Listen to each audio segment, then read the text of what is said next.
Hi everyone, welcome back to my channel. Just doing an update. If you remember last time, I never fitted the aerial on because I didn't have the extension piece, and I've got the extension piece now. So all I'm going to do is fit it into the aerial socket and then put it into the stereo. So we're going to get that sorted and sort out the wiring loom as well.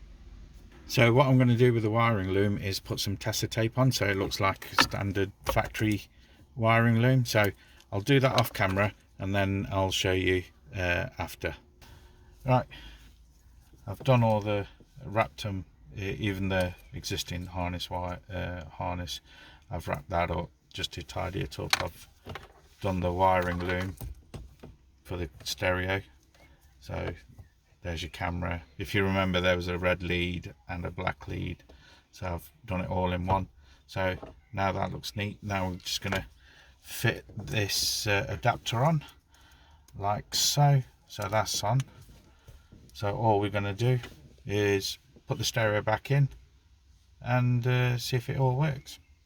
Before actually fitting everything in, we're just going to do a quick test run to make sure that everything's working on the stereo. So we're going to switch the car on, and then the radio should come on. Well, the stereo.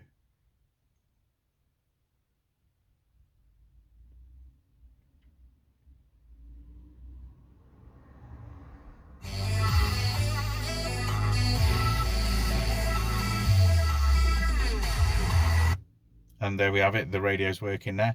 So I'm just going to make one final check, which is the reverse. Make sure the reverse camera's working as well. And there we go, the reverse camera's working. If you like this video, give it the thumbs up and subscribe.